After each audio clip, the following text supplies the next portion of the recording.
ಅಧಿಕಾರ ಇಲ್ಲದೇ ಇದ್ರದಕ್ಕೂ ನೂರಾರು ಕೆಲಸ ಮಾಡ್ಬೋದು ಅನ್ನೋದಕ್ಕೆ ನಿದರ್ಶನ ನಾವಿಲ್ಲೇ ಇದ್ದೀವಿ. ಜನರು ಏನು ನಿರ್ಧಾರ ಮಾಡ್ತಾರೋ ಅದೇ ನಮ್ಮ ನಿರ್ಧಾರ. ನಾವು ಯಾವುದೂ ನಿರ್ಧಾರ ರಾಜಕೀಯವಾಗಿ ನಾವು ತಗೊಳಲ್ಲ. ಯಾವುದೇ ಒಂದು ಉನ್ನತ ಸ್ಥಾನ ದೊರಕಬೇಕಾದ್ರೆ ಅದು ಆಕಸ್ಮಿಕವಾಗಿ ಬರುವಂಥದ್ದಲ್ಲ. ಜನಗಳ ಸೇವೆಯಲ್ಲಿ, ಜನಗಳ ಹೃದಯದಲ್ಲಿ ಯಾರು ಶಾಶ್ವತವಾಗಿ ನಿಲ್ತಾರೆ ನೋಡಿ, ಅವರೇ ಶಾಶ್ವತವಾಗಿ ಒಳ್ಳೆಯ ಮುಖಂಡರಾಗಿ ಹೊರಹೊಮ್ಮುತ್ತಾರೆ. ಒಬ್ಬರನ್ನೊಬ್ಬರನ್ನ ಪ್ರೀತಿಯಿಂದ ವ್ಯಕ್ತಿತ್ವವಾಗಿ ಪ್ರೀತಿಸೋದು ಕಲೀರಿ, ನಂಬೋದು ಕಲೀರಿ. ಎಲ್ಲದಕ್ಕೂ ರಾಜಕೀಯ ಬೆರೆಸಬೇಡಿ. ರಾಜಕೀಯ ಇಲ್ದಿರ ಎಲ್ಲರೂ ಬಾಳ್ಬೋದು ಅನ್ನೋದು ತೋರಿಸ್ಕೊಡಿ ಅನ್ನೋದು ನಮ್ಮ ಹಾಗೂ ನಮ್ಮ ತಂದೆಯವರ ಉದ್ದೇಶ. ಎಲ್ಲದು ನಮ್ಮ ತಂದೆಯವರು ಯಾವಾಗಲೂ ಹೇಳ್ತಾರೆ, ಯಾವುದೋ ಋಣ ಇದ್ರೇ ಇಂಥ ರೀತಿ ನಡ್ಕೊಂಡು ಹೋಗೋಕ್ಕೆ ಸಾಧ್ಯ ಅಂತ. ಅದನ್ನು ಯಾವತ್ತೂ ನಾವು ಉಳಿಸ್ಕೊಂಡು ಹೋಗೋಕ್ಕೆ, ಬೆಳೆಸ್ಕೊಂಡು ಹೋಗೋಕ್ಕೆ ಇದನ್ನು ಪ್ರಯತ್ನ ಮಾಡಿ ಈ ಮಟ್ಟಕ್ಕೆ ಇವತ್ತು ನಡ್ಕೊಂಡು ಹೋಗ್ತಾ ಇದೆ.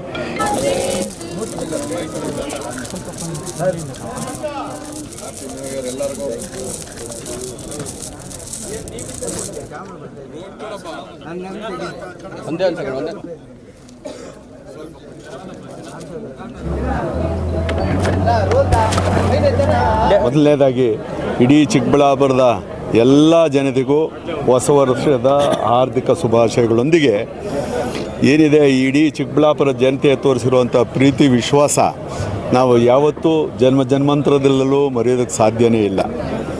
ಪ್ರತಿ ವರ್ಷವೂ ಇದೇ ರೀತಿಯಾಗಿ ಅವರ ಅಭಿಮಾನಿಗಳ ಬಳಗ ಬೆಳ್ಕೊಂಡು ಹೋಗ್ತಾನೇ ಇದೆ. ದೇವರು ಅವರಿಗೆ ಎಲ್ಲ ವಿಧವಾದಂಥ ಆಯು, ಆರೋಗ್ಯ, ಐಶ್ವರ್ಯ, ಸುಖ, ಶಾಂತಿ, ನೆಮ್ಮದಿ ದಯಪಾಲಿಸಲಿ ಅಂತ ಈ ವರ್ಷ ಅವರಿಗೆ ಆಶಾದಾಯಕವಾಗಿರಲಿ, ಶುಭದಾಯಕವಾಗಿರಲಿ ಅಂತ ಕೋರ್ಕೊಳ್ತಾ, ಆ ಭೋಗನಂದೀಶ್ವರ ಸ್ವಾಮಿ, ನಮ್ಮ ಶಿರ್ಡಿ ಸಾಯಿಬಾಬಾ ಅವರ ಆಶೀರ್ವಾದ ಸದಾ ಇಡೀ ಜನತೆಗಿರಬೇಕು ಅಂತ ಕೇಳ್ಕೊಳ್ತೀನಿ. ಅದೇ ರೀತಿ ನಮ್ಮ ರೈತಾಪಿ ಜನ ಪ್ರತಿ ವರ್ಷದಂತೆ ಈ ವರ್ಷವುದೇಕಲು ಅವರು ಒಂದಲ್ಲ ಒಂದು ಕಷ್ಟ ನಷ್ಟಗಳಿಗೆ ಅನುಭವಿಸ್ತಾನೆ ಇದ್ದಾರೆ. ಆ ದೇವರು ಆ ರೈತಾಪಿ ವರ್ಗದವರಿಗೆ ಎಲ್ಲ ಸುಖ, ಸಂತೋಷ, ನೆಮ್ಮದಿ, ಅವರಿಗೆ ಉತ್ತಮವಾದಂಥ ಬೆಲೆ ಬರುವಂಥ ರೀತಿಯಲ್ಲಿ ಸರ್ಕಾರ ನಡ್ಕೊಳ್ಳಿ ಅಂತ ಈ ಸಂದರ್ಭದಲ್ಲಿ ಹೇಳ್ತಾ ಇಡೀ ಜನತೆಗೆ ಹಾರ್ದಿಕ ಶುಭಾಶಯಗಳು. ಸರ್, ಈಗ ಒಂದು ಕುಟುಂಬದ ಸದಸ್ಯರ ರೀತಿಯಲ್ಲಿ ಅಪಾರ ಜನ ನಿಮ್ಮ ಬೆಂಬಲಿಗರಾಗಿರ್ಬೋದು, ನಿಮ್ಮನ್ನು ಪ್ರೀತಿ ಮಾಡುವಂಥವರು ನಿಮಗೆ ಬಂದು ಶುಭಾಶಯಗಳು ಕೊಡ್ತಾರೆ. ಆ ಪ್ರೀತಿಯ ಅಭಿಮಾನಕ್ಕೆ ಏನು ಹೇಳ್ತೀರಿ ಅವರಿಗೆ? ಅದನ್ನು ಜನ್ಮಾಂತರದ ಯಾವುದೋ ಒಂದು ಋಣ ಸಂಬಂಧ. ಮುಖ್ಯವಾಗಿ ಇದಕ್ಕೆಲ್ಲ ಮೂಲ ಕಾರಣ ನಮ್ಮ RL ಜಾಲಪ್ಪಾಜಿಯವರು. ಯಾಕೆ ಅಂತಂದರೆ ಅವರು ಸತತವಾಗಿ 5 ಬಾರಿ ಇಲ್ಲಿ ಪಾರ್ಲಿಮೆಂಟ್ ಲೋಕಸಭೆಗೆ ಸ್ಪರ್ಧಿಸಿ ಜಯಶೀಲರಾಗಿ, ಬರೀ ಅಷ್ಟೇ ಅಲ್ಲದೆ ರಾಜ್ಯದಲ್ಲೂ ರಾಷ್ಟ್ರದಲ್ಲೂ ಮಂತ್ರಿಗಳಾಗಿ ಉತ್ತಮವಾದಂಥ ಹೆಸರು ಸಂಪಾದನೆ ಮಾಡಿದ್ದಾರೆ. ಒಳ್ಳೆಯ ರಾಜಕಾರಣಿಗಳು ಅನ್ನೋ ಒಂದು ಹೆಸರು ಶಾಶ್ವತವಾಗಿ ಅವರಲ್ಲಿ ನಿಂತೋಗಿದೆ. ಅವರ ಆಶೀರ್ವಾದ ನಮ್ಮ ಇಡೀ ಕರ್ನಾಟಕಕ್ಕೆ ಅಲ್ಲದೆ ಇಡೀ ರಾಷ್ಟ್ರಕ್ಕೇ ಅವರು ಮಾರ್ಗದರ್ಶಕರಾಗಿದ್ದಾರೆ. ನಿಜವಾಗೂ ಅವರ ಜೊತೆಯಲ್ಲಿ ಕೆಲಸ ಮಾಡಿರೋ, ಸೇವೆ ಮಾಡಿರೋ ಒಂದು ಅನುಭವನ ನಾವು ಎಂದೆಂದೂ ನಮ್ಮ ಜನ್ಮಾಂತರದಲ್ಲಿ ಬರೆಯೋದಕ್ಕೆ ಸಾಧ್ಯವೇ ಇಲ್ಲ ಅಂತ ಹೇಳ್ಬೋದು. ಖಂಡಿತ. ಯಾಕೆ ಅಂತಂದರೆ ಯಾವುದೇ ಒಂದು ಉನ್ನತ ಸ್ಥಾನ ದೊರಕಬೇಕಾದ್ರೆ ಅದು ಆಕಸ್ಮಿಕವಾಗಿ ಬರುವಂಥದ್ದಲ್ಲ. ಜನಗಳ ಸೇವೆಯಲ್ಲಿ, ಜನಗಳ ಹೃದಯದಲ್ಲಿ ಯಾರು ಶಾಶ್ವತವಾಗಿ ನಿಲ್ತಾರೆ ನೋಡಿ, ಅವರೇ ಶಾಶ್ವತವಾಗಿ ಒಳ್ಳೆಯ ಮುಖಂಡರಾಗಿ ಹೊರಹೊಮ್ಮುತ್ತಾರೆ. ಅಷ್ಟೇ ಅಲ್ಲದೆ ಯಾರು ಕಷ್ಟ ನಷ್ಟಗಳಲ್ಲಿ, ಜನತೆಯ ಕಷ್ಟ ನಷ್ಟಗಳಲ್ಲಿ ಭಾಗಿಯಾಗ್ತಾರೆ, ಅವ್ರಿಗೆ ನಿಜವಾಗೂ ಒಂದಲ್ಲ ಒಂದು ರೀತಿಯಲ್ಲಿ, ಯಾವುದಾದ್ರೂ ಒಂದು ರೀತಿಯಲ್ಲಿ ಅಧಿಕಾರ ಅನ್ನೋದೇ ಎಲ್ಲ ಬೇಕಾಗಿಲ್ಲ. ಅಧಿಕಾರನೇ ಬೇಕು ಅನ್ನೋ ಒಂದು ಅಭಿಲಾಷೆನಿದಕ್ಕೂ ಯಾರಿಗೂ ಇರೋದು ಇಲ್ಲ. ಅಧಿಕಾರ ಇಲ್ಲದೇ ಇದ್ರದಕ್ಕೂ ನೂರಾರು ಕೆಲಸ ಮಾಡ್ಬೋದು ಅನ್ನೋದಕ್ಕೆ ನಿದರ್ಶನ ನಾವಿಲ್ಲೇ ಇದ್ದೀವಿ. ಇನ್ನು ಅದಕ್ಕಿಂತ ಇನ್ನೇನೇನು ಬೇಕಾಗಿದೆ? ಜನಗಳ ಪ್ರೀತಿ ವಿಶ್ವಾಸ, ಇವರ ಒಂದು ಆದರ ಅಭಿಮಾನ, ಅದೇ ಜನ್ಮಾಂತರದ ಋಣಾನ ಸಂಬಂಧ ಅಂತ ಹೇಳಿದ್ರೆ ಖಂಡಿತ ತಪ್ಪಾಗಲ್ಲ. ಎಲ್ಲರೂ ನಮಗೆ ಬೇಕಾಗಿರೋರೆ, ಎಲ್ಲ ರಾಜಕೀಯ ಮುಖಂಡರು ನಮಗೆ ಬೇಕಾಗಿರೋರೆ ನಮ್ಮ ಆತ್ಮೀಯರೇ. ರಾಜಕೀಯ ಏನಿದ್ರೂ ಎಲೆಕ್ಷನಲ್ಲಿ ಮಾತ್ರ ಮಾತಾಡಬೇಕು.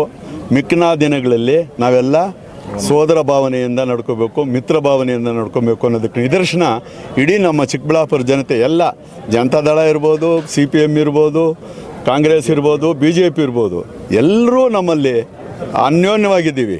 ಅದರಿಂದ ರಾಜಕೀಯ ಇಲ್ಲೇನು ಮಾತಾಡೋದು ಬೇಡ. ಎಲೆಕ್ಷನ್ ಬಂದಾಗ ರಾಜಕೀಯ ತೋರಿಸೋಣ, ಮಿಗ್ನಾದ ಸಂದರ್ಭದಲ್ಲಿ ರಾಜಕೀಯದ ಅವಶ್ಯಕತೆ ಇಲ್ಲ ಅಂತ ನನ್ನ ಭಾವನೆ. ಮೊದಲನೇದಾಗಿ ನಾಡಿನ ಜನತೆಗೆ, ತಾಲೂಕಿನ ಎಲ್ಲ ಜನತೆಗೂ, ಎಲ್ಲ ವರ್ಗದವ್ರಿಗೂ ಹೊಸ ವರ್ಷದ ಹಾರ್ದಿಕ ಶುಭಾಶಯಗಳು. ಈ ಹೊಸ ವರ್ಷ ಎಲ್ಲರಿಗೂ ಒಳ್ಳೆಯದಾಗಲಿ, ಸುಖ, ಶಾಂತಿ, ನೆಮ್ಮದಿ, ಆರೋಗ್ಯ ಕೊಟ್ಟು ಈ ಹೊಸ ವರ್ಷ ಇದೇ ರೀತಿ ಎಲ್ಲರಿಗೂ ಮುಂದುವರಿಬೇಕು ಅನ್ನೋ ಒಂದು ಆಸೆ. ಎಲ್ಲರಿಗೂ ಒಳ್ಳೆಯದಾಗಲಿ ಅಂತ ಕೇಳ್ಕೊತೀನಿ. ಸರ್, ಈಗ ಅಧಿಕಾರ ಇದ್ರೂ ಇಲ್ಲದೆ ಇದ್ರು ನಿಮ್ಮ ಮೇಲಿನ ಪ್ರೀತಿ, ನಿಮ್ಮ ಅಭಿಮಾನಿಗಳಾಗಿರ್ಬೋದು, ನಿಮ್ಮನ್ನು ಪ್ರೀತಿಸುವಂಥ ವ್ಯಕ್ತಿಗಳಾಗಿರ್ಬೋದು, ಅದೇ ಪ್ರೀತಿ ಮುಂದುವರೆದಿದೆ. ಏನು ಹೇಳ್ತೀರಿ ಅವ್ರ ಪ್ರೀತಿಗೆ?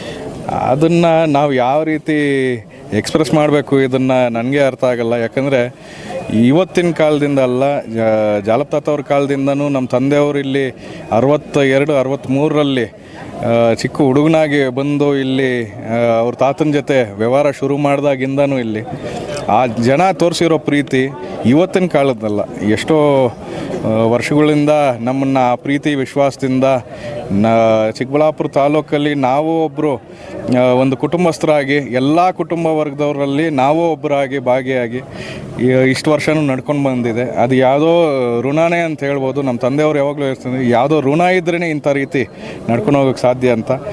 ಅದನ್ನು ಯಾವತ್ತೂ ನಾವು ಉಳಿಸ್ಕೊಂಡು ಹೋಗೋಕ್ಕೆ, ಬೆಳೆಸ್ಕೊಂಡು ಹೋಗೋಕ್ಕೆ ಇದನ್ನು ಪ್ರಯತ್ನ ಮಾಡಿ ಈ ಮಟ್ಟಕ್ಕೆ ಇವತ್ತು ನಡ್ಕೊಂಡು ಹೋಗ್ತಾ ಇದೆ. ಇದು ಬರ್ತ್ಡೇ ಸೆಲೆಬ್ರೇಷನ್ಗಿಂತ ಒಂದು ಗೆಟ್ ಟುಗೆದರ್ ಸೆಲೆಬ್ರೇಷನ್. ಹೊಸ ವರ್ಷ ತಾಲೂಕಾದ್ಯಂತ ಎಲ್ಲ ಜಾತಿ ವರ್ಗದವ್ರನ್ನು ಪಕ್ಷಾತೀತವಾಗಿ ಸೇರಿ ನಾವು ಇದನ್ನು ಹೊಸ ವರ್ಷ ಹೊಸದಾಗೆ ಶುರು ಮಾಡಬೇಕು ಅನ್ನೋ ಒಂದು ಉದ್ದೇಶದಿಂದ ಇದು ಹಿಂದೆ ಶುರು ಮಾಡಿದ್ದು. ಇವತ್ತು ಈ ಮಟ್ಟಕ್ಕೆ ಬೆಳೆದಿದೆ. ಇನ್ನೂ ದೊಡ್ಡ ಮಟ್ಟಕ್ಕೆ ಆ ದೇವ್ರ ಶಕ್ತಿ ಕೊಡೋವರೆಗೂ ನಾವು ಇದನ್ನು ನಡ್ಸ್ಕೊಂಡು ಹೋಗೋಕ್ಕೆ ಯೋಚನೆ ಮಾಡಿದ್ದೀವಿ. ಇಲ್ಲ, ಇವಾಗ ಕಾಂಗ್ರೆಸ್ಸು BJP JDS ಅಂತಲ್ಲ, ರಾಜಕೀಯವಾಗಿ ಅನ್ನೋದು ಅಲ್ವೇ ಅಲ್ಲ. ನಮ್ಮ ಕೈಯಲ್ಲಾದಷ್ಟು ಸಹಾಯ ನಾವು ಅವತ್ತು ಮಾಡ್ಕೊಂಡು ಬಂದಿದ್ದೀವಿ, ಇವತ್ತೂ ಮಾಡ್ತೀವಿ, ಮುಂದೆಗೂ ಮಾಡ್ತೀವಿ. ಯಾರೇ ಕಷ್ಟ ಅಂತ ಬಂದ್ರೂ ಅದು ರಾಜಕೀಯ ಉದ್ದೇಶ ಇಲ್ದಿರ ಇವತ್ತರೆಗೂ ಸಹಾಯ ಮಾಡಿರೋ ನಿರ್ದೇಶನ ನಮ್ಮದು, ನಮ್ಮ ತಂದೆಯವ್ರದ್ದು ಇದೆ. ಮುಂದೇನೂ ಮುಂದುವರಿತದೆ. ಅದು ರಾಜಕೀಯ ಅನ್ನೋದು ನಾನು ಯಾವುದು ಬಯಸಿ ನನ್ನ ಪ್ರಿನ್ಸಿಪಲ್ ಅಲ್ವೇ ಅಲ್ಲ, ನಾನು ಕೇಳೋಕ್ಕೂ ಹೋಗಲ್ಲ. ಅದು ಜನ ಏನು ಬಯಸ್ತಾರೆ, ಜನರ ಜೊತೆ ನಾವು ಇರೋದೇ ಒಂದು ಇದು ಮಾಡ್ಕೊಂಡಿದ್ದೀವಿ. ಜನರು ಏನು ನಿರ್ಧಾರ ಮಾಡ್ತಾರೋ ಅದೇ ನಮ್ಮ ನಿರ್ಧಾರ.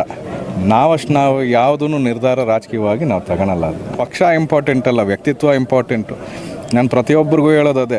ಪಕ್ಷ ಇವತ್ತು ರಾಜಕೀಯ ಬಂದಾಗ ಅದನ್ನು ಕಿತ್ತಾಡೋದು ಮಾಡೋದು ಅದು ಬೇರೆ, ಬಟ್ ವ್ಯಕ್ತಿತ್ವ ಇಂಪಾರ್ಟೆಂಟು. ಒಬ್ಬರನ್ನೊಬ್ಬರನ್ನ ಪ್ರೀತಿಯಿಂದ ವ್ಯಕ್ತಿತ್ವವಾಗಿ ಪ್ರೀತಿಸೋದು ಕಲೀರಿ, ನಂಬೋದು ಕಲೀರಿ. ಈ ಎಲ್ಲದಕ್ಕೂ ರಾಜಕೀಯ ಬೆರೆಸಬೇಡಿ.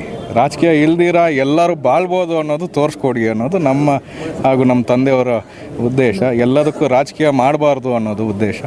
ಸೊ ಅದನ್ನು ಈ ವರ್ಷದಿಂದ ಅದು ಬಿತ್ತನೆ ಹಾಕಿದ್ವಿ, ಸ್ವಲ್ಪ ಬರ್ತಾ ಇದೆ ಎಲ್ಲರಿಗೂ. ಅದು ದೊಡ್ಡ ಮರ ರೀತಿ ಬೆಳೀಲಿ ಅನ್ನೋ ಒಂದು ಆಶಯ ನಮಗೆಲ್ಲರಿಗೂ ಇದೆ.